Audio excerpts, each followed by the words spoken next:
এবং সকল গণতান্ত্রিক শক্তি লড়াই করেছে। দীর্ঘ সংগ্রামের মধ্য দিয়ে দেশের মানুষ রক্ত দিয়ে, জীবন দিয়ে, জেল জুলুম, হত্যা, খুনের মধ্য দিয়ে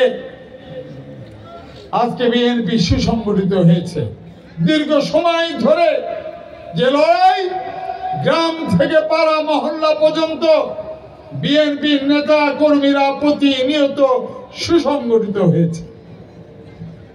আমরা স্পষ্টত দেখেছি এবং বলেছি, ছাত্র জনতার রক্তাক্ত গণ অভ্যুত্থানের মধ্য দিয়ে শেখ হাসিনা পালিয়ে যেতে বাধ্য হয়েছে।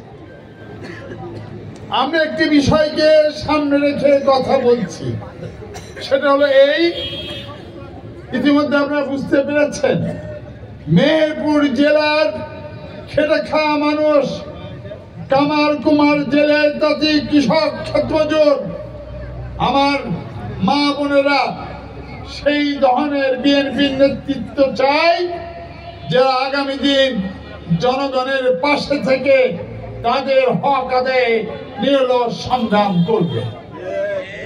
আমরা বলেছি একটি কমিটি গঠিত হয়েছে, আমরা আমাদের ভারপ্রাপ্ত চেয়ারম্যানের কাছে সুপারিশ করেছি, অনুরোধ জানিয়েছি এই কমিটি পুনর্বিবেচনা করা হোক।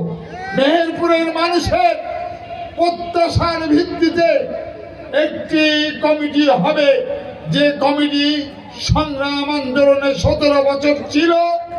জনগণের কাঙ্ক্ষিত সেই কমিটি এই জেলায় নেতৃত্ব দেবে, যাতে মানুষের আগামী দিনের স্বপ্ন পূরণ হয়। আমরা লক্ষ্য করছি বর্তমান সরকারের বিরুদ্ধে অনেক ষড়যন্ত্র চলছে। আমরা বলেছি, আমাদের নেতারা বলেছেন এই সরকারকে ব্যর্থ হতে দেওয়া যাবে না, কিন্তু দীর্ঘ সময় আমরা লক্ষ্য করছি এই অন্তর্বর্তীকালীন সরকারের বিরুদ্ধে এমন ষড়যন্ত্র হচ্ছে। ভারতীয় সেবাদাস এবং আওয়ামী লীগের কারণ সেই অপশক্তি যারা এখনো আছে প্রশাসনের মধ্যে, তারা সব সময় এই সরকারকে ব্যর্থ করে দিতে চান। আমাদের নেতা তারেক রহমান বলেছেন এই সরকার ব্যর্থ হোক, আমরা চাই না। আমি স্পষ্টতই লক্ষ্য করছি, আমরা বলেছি যতদিন অনির্বাচিত একটি সরকার এদেশে থাকবে, অপশক্তি তত বেশি ষড়যন্ত্র করার সুযোগ পাবে।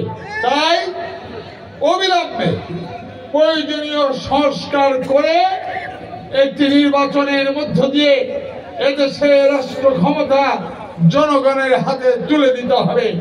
জনগণ তার পছন্দের সরকার নির্মাণ করবে।